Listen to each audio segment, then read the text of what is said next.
మరి గురు పౌర్ణమి అయింది మొన్న మనం జరుపుకున్నాం. గురు పౌర్ణమి తర్వాత కూడా మనకి అటు 3 రోజులు ఇటు 3 రోజులు ఉంటుంది కదా, చక్కగా ఇటు అన్నమాట. మొన్న అయితే నిన్న ఇవాళ రేపు కూడా మనకి ఉంది, ఆ వైబ్రేషన్స్ ఉంటాయి.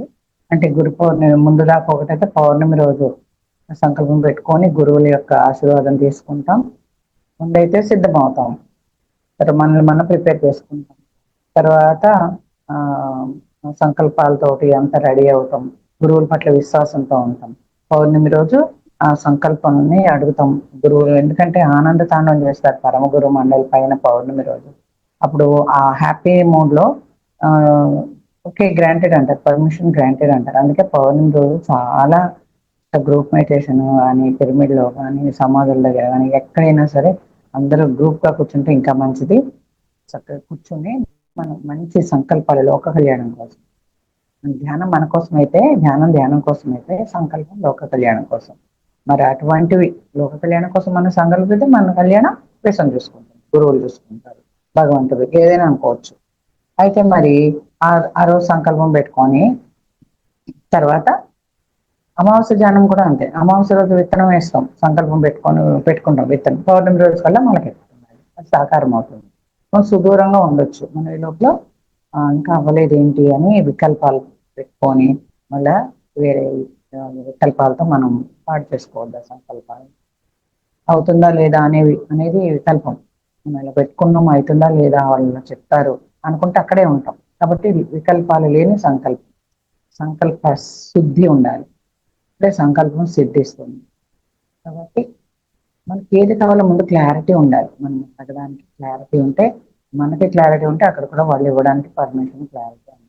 కాబట్టి ఇట్లా పౌర్ణమి రోజు చెప్పుకున్నాం కదా, పెట్టుకున్నాం కదా, సిద్ధమయ్యాము, విశ్వాసంతో ఉన్నాము, పౌర్ణమి రోజు సంకల్పం పెట్టుకున్నాం.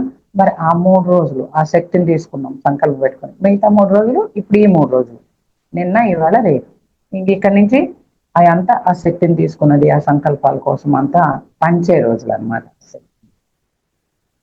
అంటే అందరం యాడ్ అవుతాం ఆ సంకల్పంతో, అలాగే చేస్తూ ఉండాలి ప్రతిరోజు అదే సంకల్పం. తిన్నా తాగుతున్నా ఏం చేసినా ఆ సంకల్పంతో ఉంటే, మనం ఒక సంకల్పం పెట్టుకుంటే ఎవరి పరిధిలో వాళ్ళు, ఎవరి శక్తి మేరకు వాళ్ళు చేస్తున్నప్పుడు అటువంటి వాళ్ళు మనకి లా ఆఫ్ అట్రాక్షన్ ప్రకారం వాళ్ళు అట్రాక్ట్ అవ్వి మనకి చేయూతనిస్తారు. గురువే డైరెక్ట్ గా వచ్చాడు, భగవంతుడే డైరెక్ట్ గా వచ్చాడు. ఒక మంచి పని చేస్తే ఒక అడుగు నువ్వు వేస్తే మిగతా అడుగులు నేను వేస్తా అంటాడు 90. గురువైనా భగవంతుడైనా యూనివర్సిటీ ఏదైనా సరే, ఏది విశ్వాసంతో ఎవరిని నమ్ముతామో, ఎవరిని విశ్వాసంతో ఉంటామో అదంతా ఇస్తూ ఉంటారు. కాబట్టి ఇవన్నీ పంచే రోజులు అన్నమాట. మనం అందుకే వచ్చాం. నేను ఒక మేడం వచ్చారు, గురువు యొక్క విశిష్టత ఎంత చక్కగా చెప్పారు, ఎన్ని పాయింట్లు చెప్పారంటే అసలు ఎవరైనా అవి వినాలి గురువు గురించి. మరి గురువు గురించి చెప్పుకుంటున్నాం కదా, సరే ఒక్క నిమిషం. గురు బ్రహ్మ గురు విష్ణు గురుదేవో మహేశ్వర, గురు సాక్షాత్ పరబ్రహ్మ తస్మై శ్రీ గురువే నమః.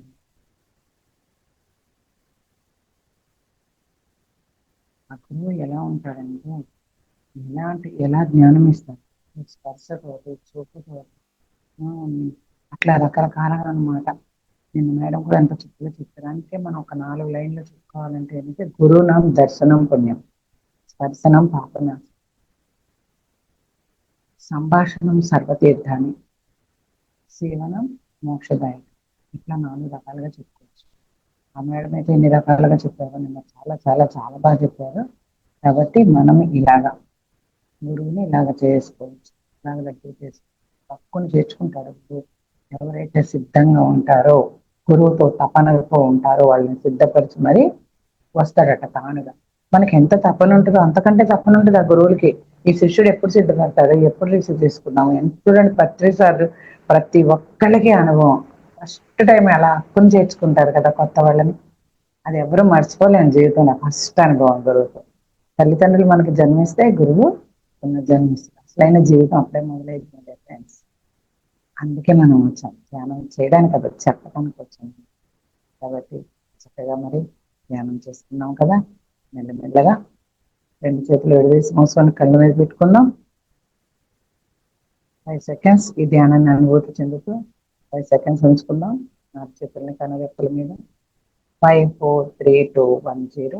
మెల్లమెల్లగా మీ రెండు చేతులు చిరునవ్వుతో కళ్ళు తెరుస్తూ అరచేతుల్ని చూసుకుందాం.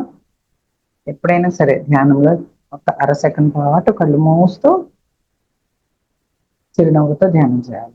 తర్వాత అయిపోయిన తర్వాత కూడా అనుభూతి చెందాలి. అట్లా మనం ఎంతసేపు అయితే ధ్యానంలో కూర్చున్నామో ఏం అనుభవాలు వచ్చినాయి, ఏమిటైతే శూన్యమో దాన్ని అనుభూతి చెందుతూ ఒక 5 సెకండ్స్ అట్లా ఉంచుకొని చిరునవ్వుతోటి ఇట్లా కళ్ళు తెరవాలి.